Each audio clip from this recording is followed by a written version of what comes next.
Hello, everyone, and welcome to this session of unit number 6 of Applied Mechanics. Today, we are moving from the theoretical calculations of forces and moments into the practical world of basics of building planning. In this unit, we will explore how a professional engineer or an architect takes a vacant piece of land and transforms it into a fully functional, safe, and comfortable workspace living or workspace. We will cover everything from fundamental principles of design to the legal guidelines and area calculations that govern the modern construction. By the end of this module, we will understand not just how a building stands up, but also how it systematically planned to serve its occupants. Let us begin by looking at how we classify different types of buildings based on their purpose. So before we can plan a structure, we must understand its purpose, the purpose of building. The National Building Code, or abbreviated as NBC, classifies buildings into several groups based on their occupancy and safety requirements. This classification is very important because it determines which specific bylaw and safety regulation must be followed during its design and the construction process.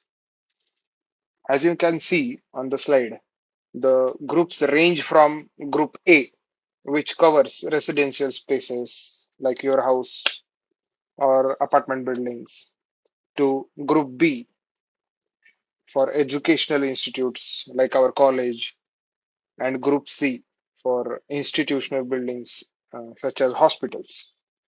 We also have categories for public gatherings labeled as Group D, which covers assembly buildings, Group E for IT parks or business offices, Group F, which covers shops and markets, while Group G is dedicated to industrial manufacturing plants.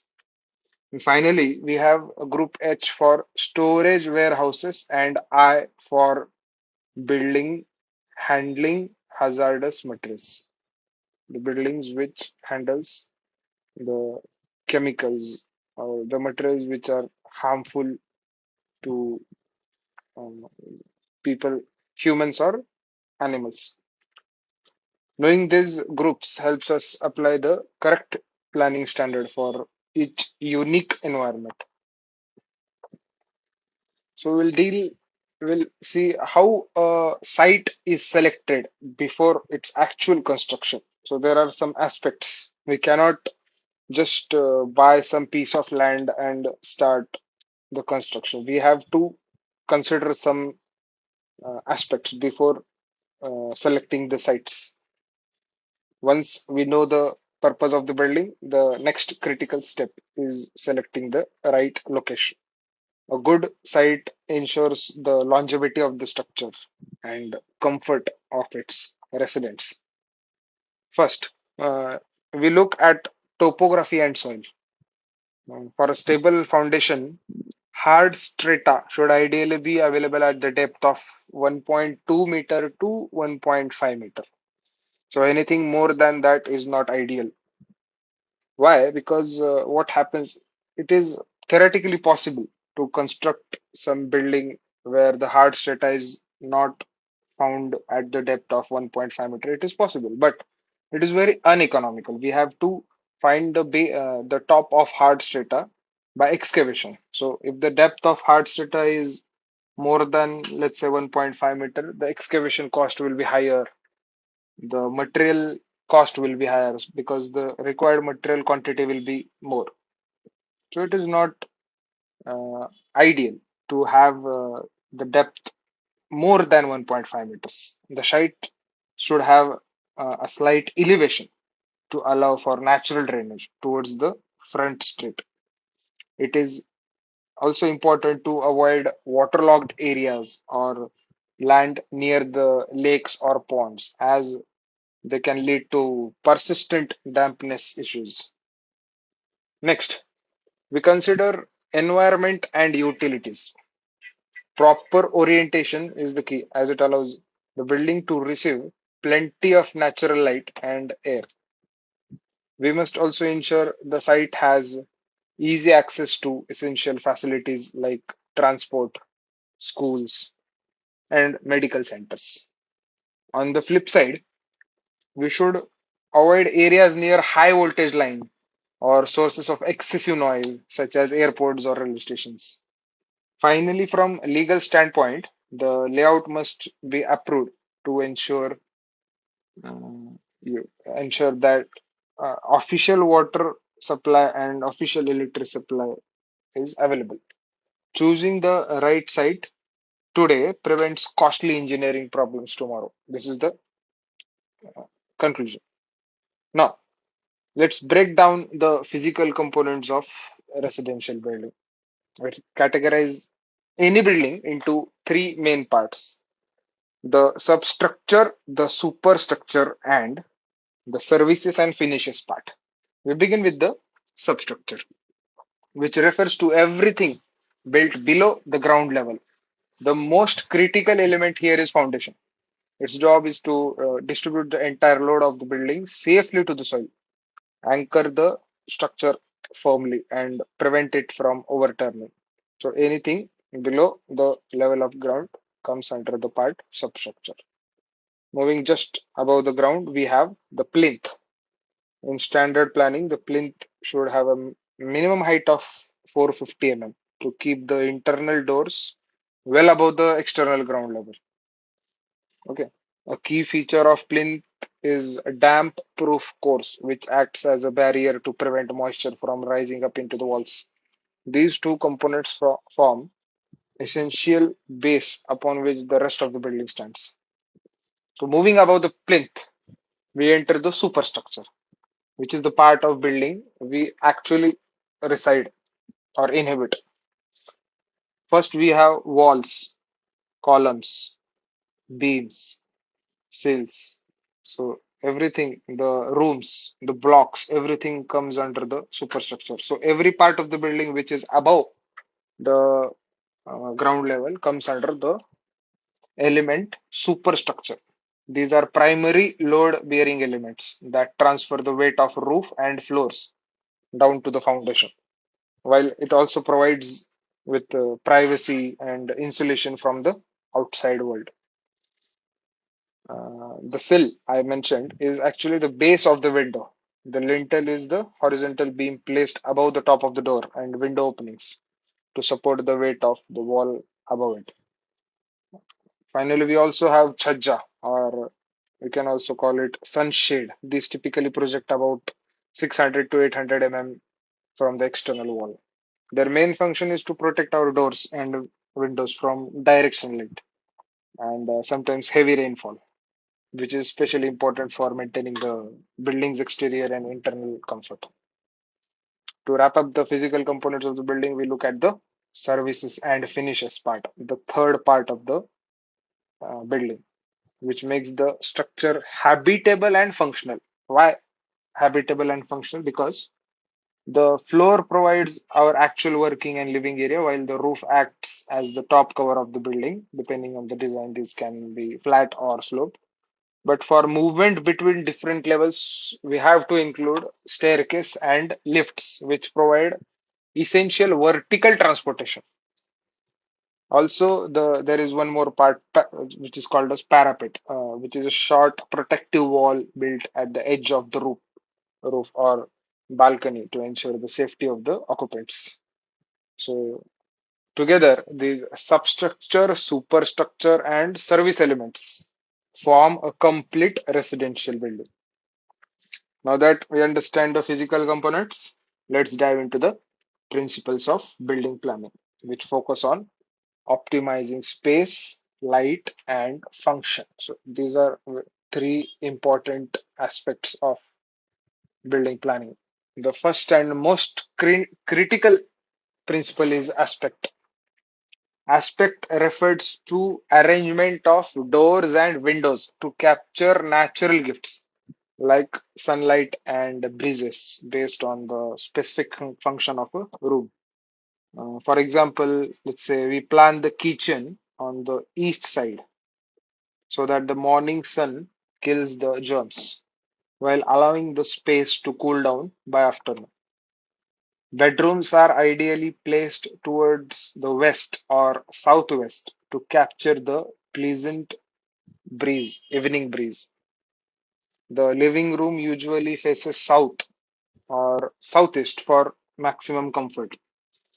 The reading room should be placed on the north side to ensure it receives a constant diffused light without the harsh glare of direct sun. By following these orientations, we can use the nature to make the building more efficient. The second principle we consider is prospect. While aspect is about how the building receives light and air, prospect is about visual impression the building creates from the outside and the view we see from within.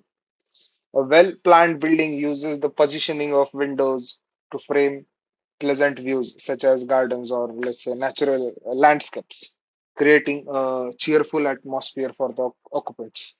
Simultaneously, good planning helps us avoid or block out unsightly views or unpleasant views, like nearby slum area or garbage areas.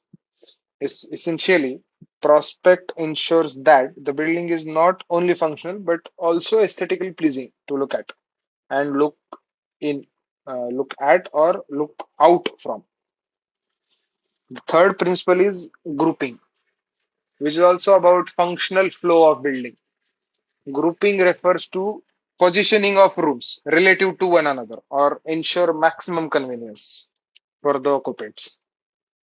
For a layout to be successful, we look for good grouping. For instance, planning the dining area near the kitchen for easy service or the office area near the main entrance to maintain that professional boundary. On the other hand, bad grouping would be having a, let's say, water closet open directly into the kitchen or making a bedroom accessible only by walking through the another room. That is not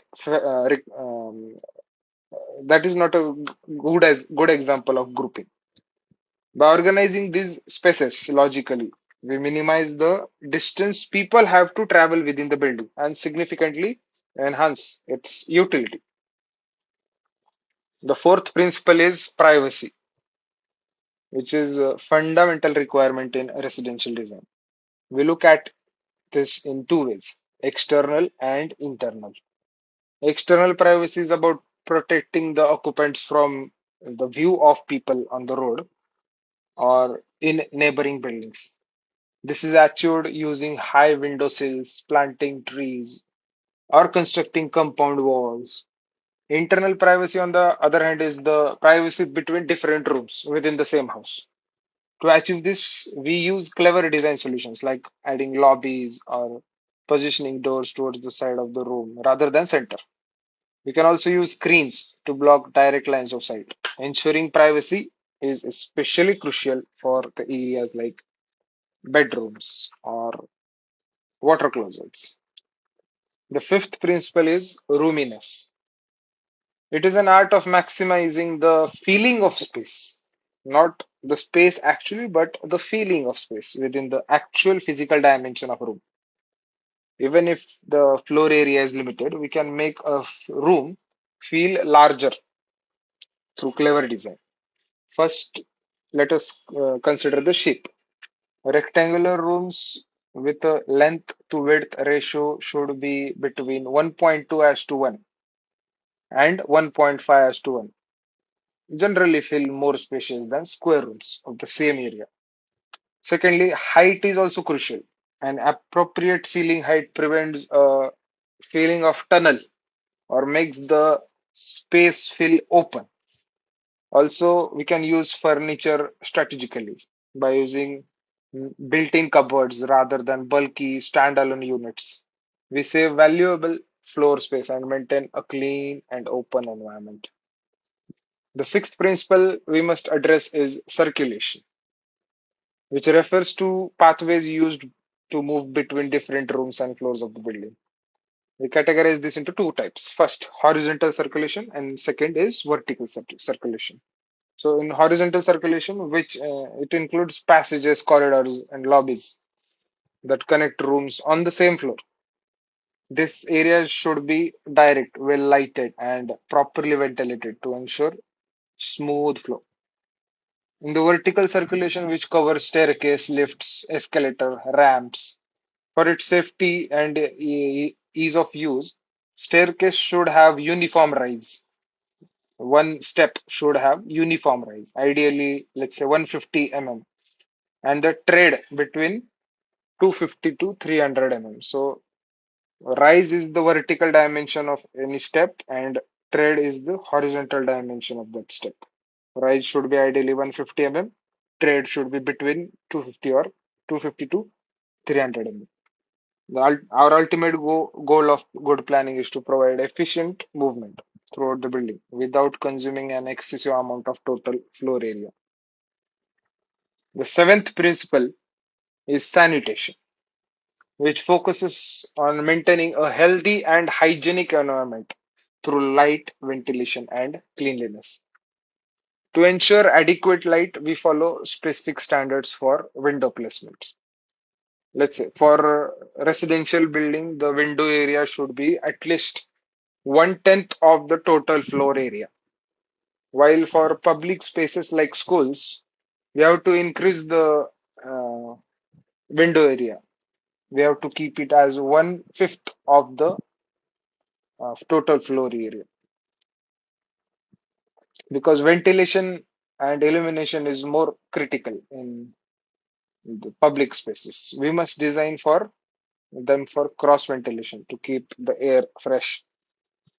As discussed earlier, orientation also plays a role here too, such as placing the kitchen in the east for morning sun or reading room in the north for steady light. Finally, the areas exposed to water like bathrooms, we can use non-absorbent flooring to prevent dampness and maintain hygiene. The final principle we'll discuss is flexibility. This is the art of designing spaces that can serve multiple purposes or adapt to changing needs over time. A flexible design allows for future expansion or a change in room's function as the family or business grows. For example, in a residential setting, you might design a partition wall between living and dining that can be easily removed later to create a single large hall for social functions. This principle isn't just for homes, it is also equally important for industrial buildings also, where the layout might need to be adjusted to accommodate new assembly or entirely different manufacturing process. By building flexibility into our plans today, we ensure the structure remains useful for decades to come. Next, these were all the principles of the building planning. Now we'll deal with importance of building planning. Why planning is important. Having explored the individual principle, we have to also look at the bigger picture. Why do we plan? At its core, planning is the systematic positioning of elements to maximize the utility of every square inch of available space. First, what we do is plan the space to ensure that every part of the plot serves a functional purpose. Second, proper planning leads to economy. By thinking ahead, we reduce construction waste and lower the cost of future maintenance. Third, as we saw the principle of sanitation, planning is essential for health and hygiene also. It guarantees that occupants have sufficient natural light, sufficient fresh air, and clean environment. It also ensures structural life of the building, providing safety, stability, and longevity necessary for any engineering project. In short, planning turns a mere house into a sustainable home. Moving forward, every building must satisfy four core requirements to be considered a successful design. First is strength. The structure must have an adequate margin of safety to handle any necessary loading in the entire lifetime. Second is stiffness, which ensures the building doesn't suffer from functional or visible distortion under any kind of stress. We also prioritize aesthetics, meaning the form of the building should be pleasing to the eyes and not reduce the overall efficiency of the space. Finally, we design for comfort also, ensuring the layout provides convenience and a pleasant environment for people living or working inside. Balancing these four pillars is the hallmark of good engineering. The first technical requirement we must meet is strength and stability. When we talk about strength, we are referring to the capacity of the building materials to withstand the stresses, whether that is compression, tension, bending, shear, any kind of stresses. It is the structure's fundamental ability to support all the loads placed upon it safely. Stability, on the other hand, refers to the building's resistance to large and overall deformations. We plan for stability to prevent catastrophic failures such as overturning of the wall or buckling of the column under pressure. Without these two factors, none of the other planning principles would matter. Moving to our second requirement, we have dimension stability. This refers to resistance of building materials to change in their size or shape over time. Ideally, we want to select materials with high extensibility to provide unsightly or dangerous cracking. There are several common causes for dimensional failure that we must plan for. These include elastic and plastic deformation, often referred to as creep, as well as expansion and contraction caused by daily temperature swings. We also have to account for changes in moisture content and potential chemical reactions between different construction materials. Proper material selection ensures the building remains true to its original dimensions for years to come. The third core requirement is ensuring comfort and convenience for building's occupants. This is where our earlier planning principles are put into practice to create a livable environment. First, we focus on grouping, ensuring rooms are arranged to allow for better circulation and the most efficient use of available space. Next, we consider light and vision. The goal is to provide sufficient natural and artificial light to perform tasks comfortably without creating any distracting glare. Finally, we use orientation to maximize natural benefits like sunlight and cool breezes, tailored specifically to the function of each room. When these elements work together, the building becomes a place where people can truly thrive. The fourth requirement is resistance to moisture. This is a critical requirement because moisture can deteriorate the strength of materials and significantly reduce the building's durability. Moisture often enters the structure through rain penetration or by capillary action from the subside. To prevent this, we have to use several engineering measures like damp-proof course, which uses impermeable membranes like asphalt or metal to block the rising damp. We can also design cavity walls, which create an air space that breaks continuous capillary paths. Finally, proper surface treatment, such as quality paint or correct tiling, provides an additional layer of protection against the elements. The fifth core requirement for any building is fire protection. This involves a multi-layered approach to ensure the safety of both the structure and its occupants. First, we have to focus on material selection. We have to use composite and non-combustible materials so that the structure does not ignite easily.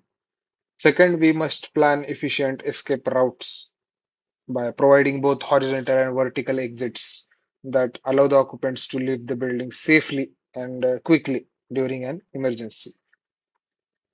We have to design some containment by carefully planning internal and external walls. We can reduce the spread of fire throughout the building. Finally, we have to install the systems, including both manual and automatic fire extinguishing tools tailored to the specific occupancy class of the building. Next requirement is thermal insulation. This is very crucial for creating an energy efficient building as it helps cut fuel cost in the winter and significantly reduce the air conditioning loads during hot summers.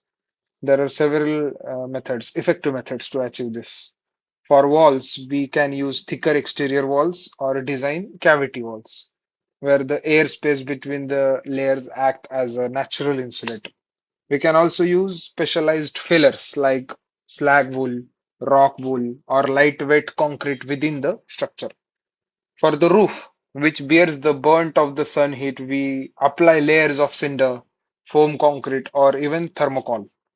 Finally, we have to use architectural shading such as projecting roofs, chhajja, and even strategically planting the trees to keep the building cool naturally.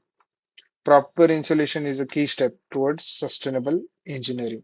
With this, we can conclude this requirement, the sixth requirement. Next, the seventh requirement is daylighting and ventilation. Natural light is not just an aesthetic choice, it is a very fundamental safety requirement. For residential buildings, we generally rely on windows that are approximately one-tenth of the floor area. And however, for residential buildings, we often use more specialized design like north light or sawtooth roofing to provide illumination over large areas. Ventilation is equally critical to ensure the health of occupants by removing body odors, CO2, the dust, and the excessive heat. We can achieve this naturally through strategic placement of windows and vents, or mechanically using exhaust fans or air conditioning system. Proper planning in this area ensures the building remains fresh always and comfortable throughout the day. The final requirement we'll discuss for this building performance is sound insulation.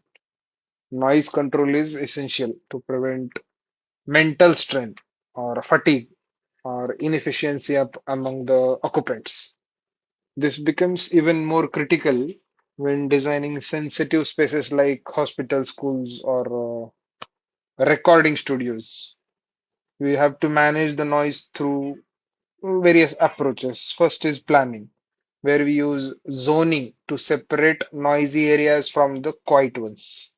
Second is construction.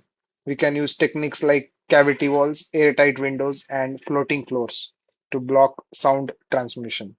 Finally, we can select specific materials such as sound absorbent fibers or wool to further dampen the noise within the structure. By addressing these factors, we create an environment that supports both productivity and well-being. Now that we have covered the principles and requirements, we need a new way to communicate these ideas clearly to the engineers, contractors, and the clients. This is done through architectural drawings, which are essentially the language of design.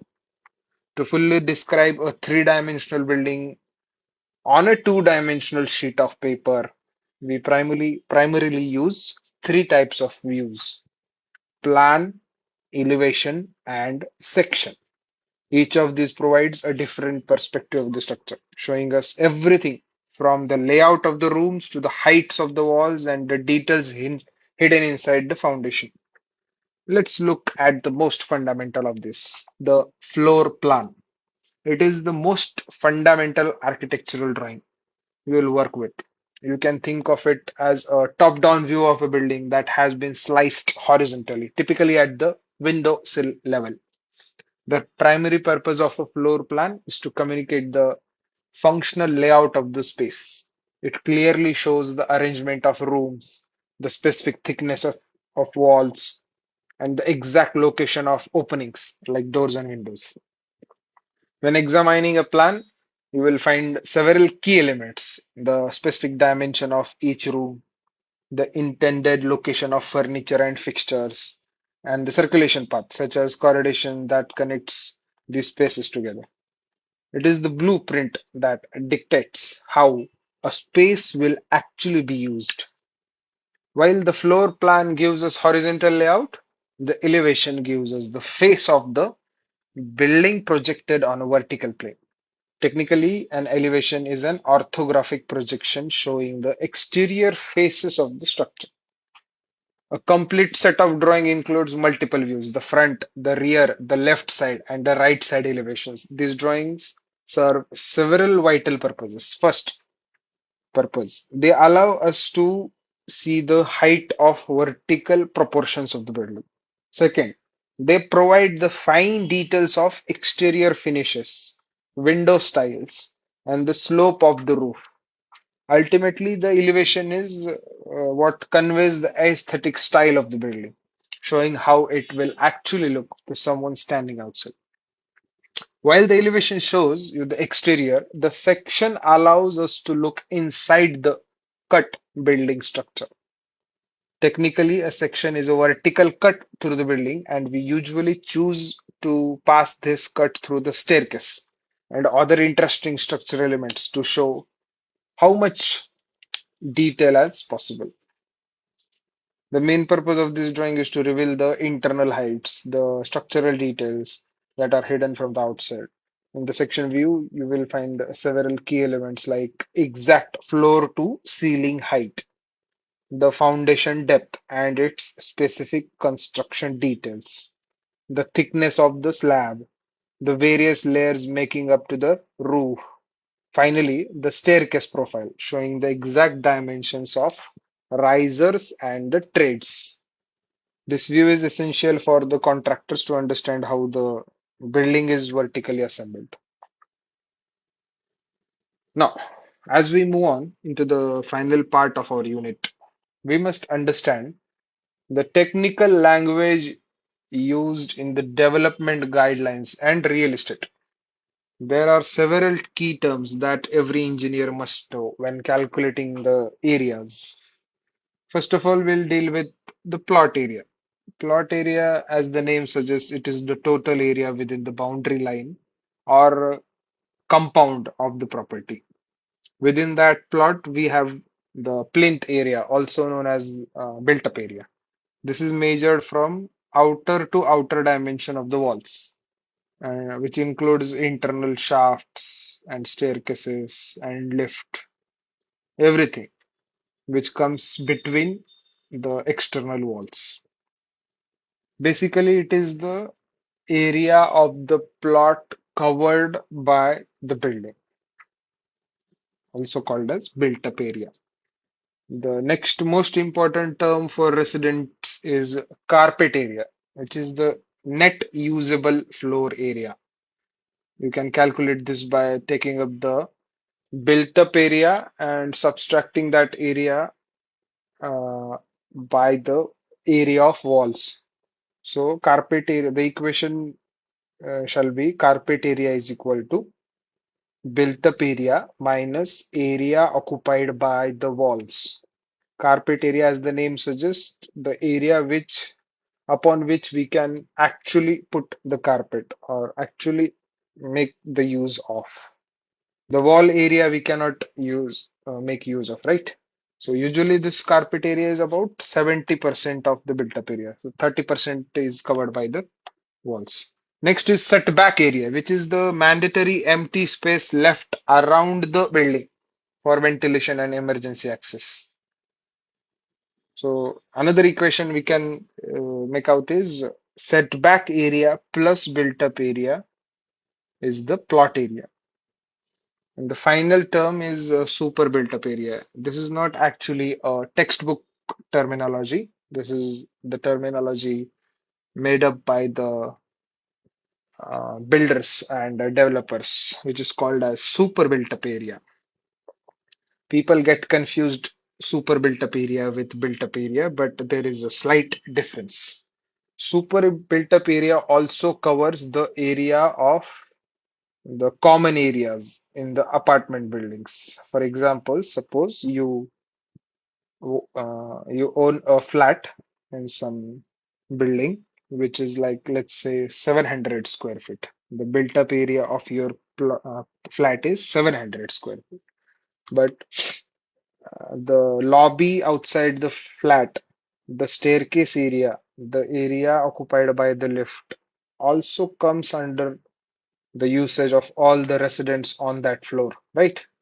So this area, which does not belong to some specific person or the flat owner, is divided into the number of flats on that floor. Let's say there are four flats on the floor on which you reside. The built-up area of your flat is 700 square foot, and the common area on your flat is, let's say, 1000 square foot. This 1000 square feet area is used by all the four owners on that level or on that floor. So this area must be divided by 4. So 1000 divided by 4 is 250. When added to the built up area, 700 gives us super built up area. In this example, the super built up area is 700 plus 250 is 950 square feet is the super built up area. So often confused with built up area, also used to manipulate the clients. It includes the built up area plus proportionate share of the common spaces.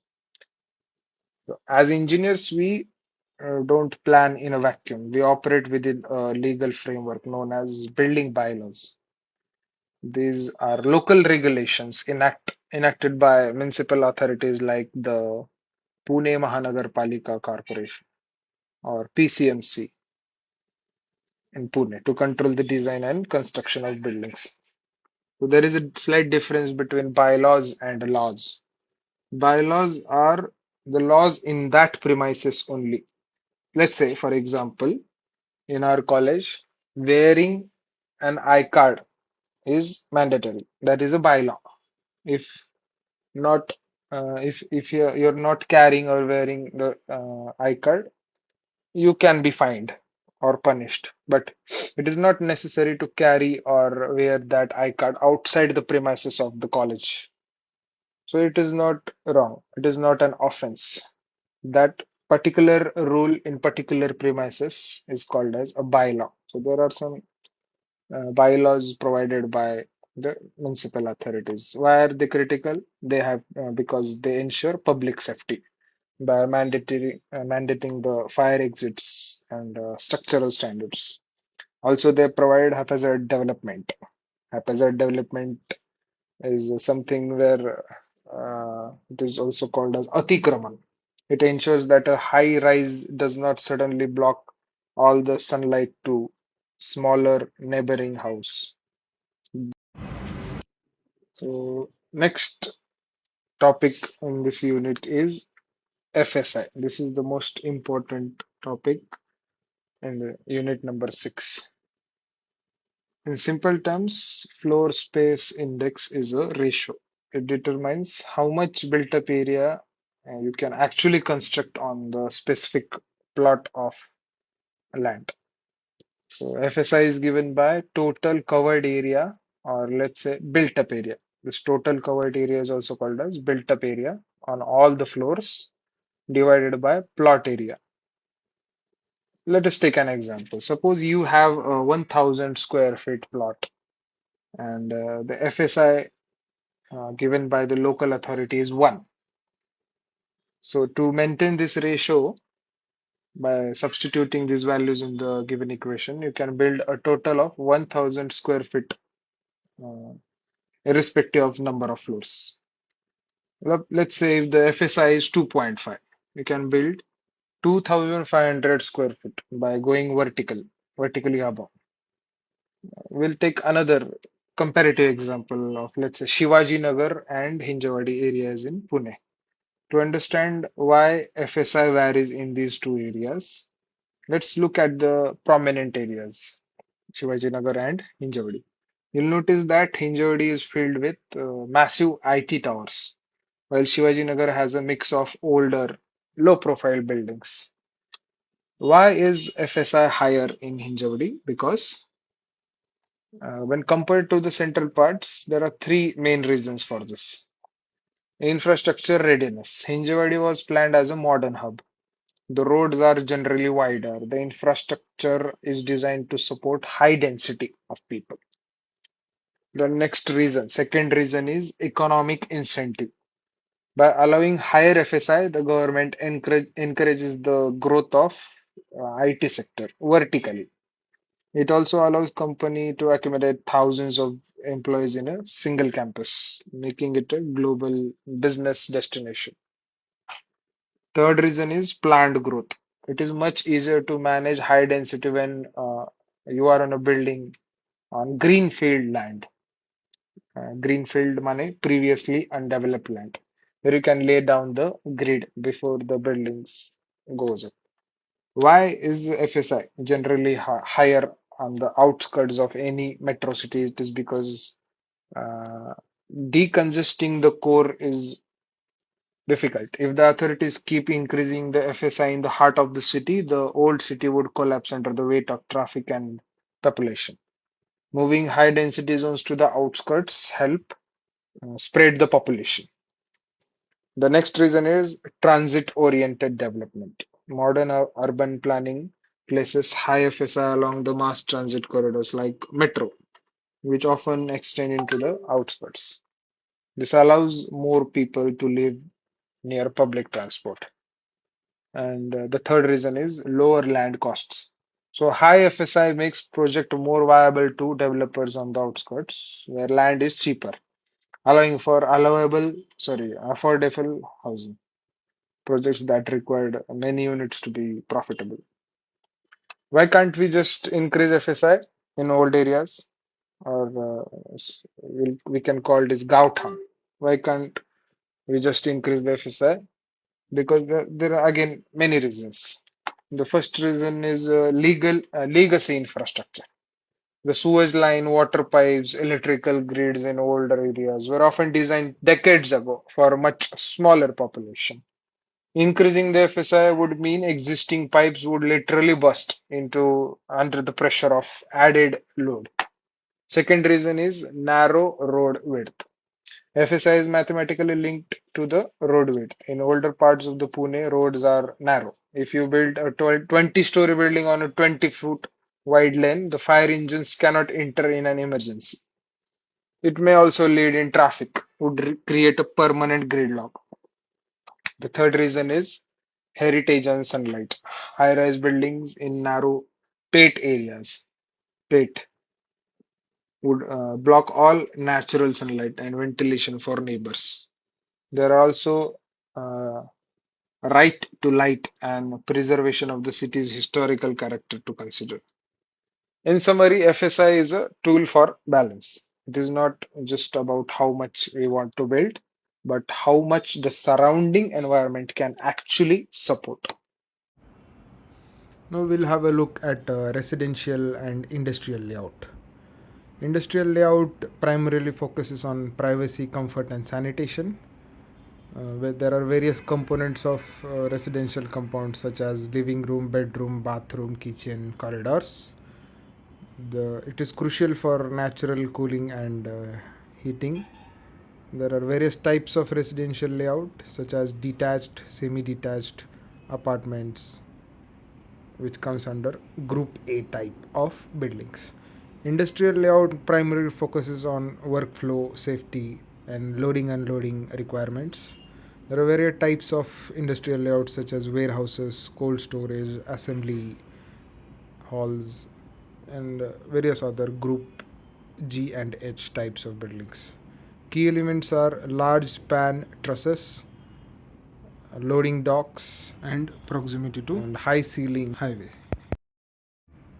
These are few examples of residential layouts, and this is an example of industrial layout wherein the floor plan of Yon IT Park from Kharadi is given with its actual image.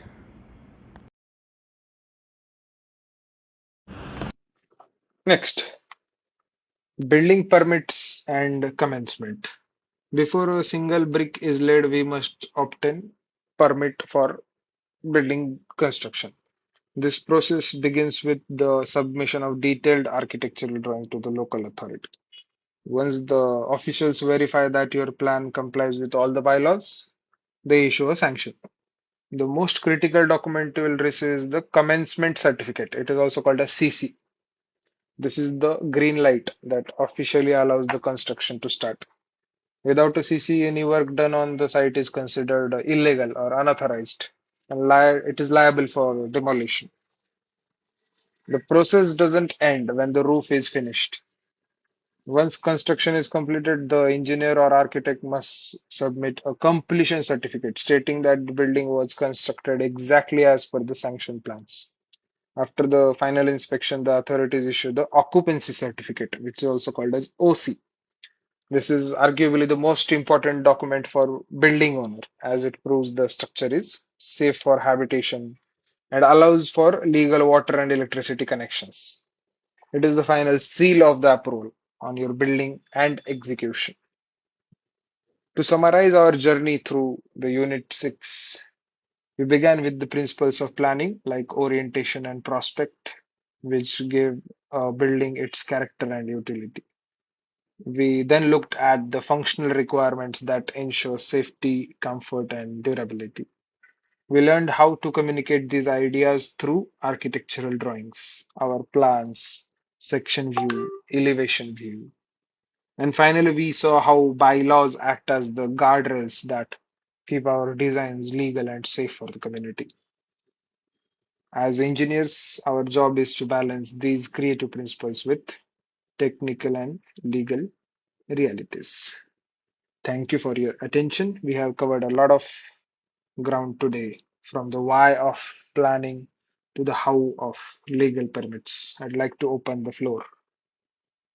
Does anyone have any questions regarding the FSI calculations, the specific window to floor area ratios, or perhaps the practical challenges of achieving cross ventilation in the high density urban areas? You can comment down.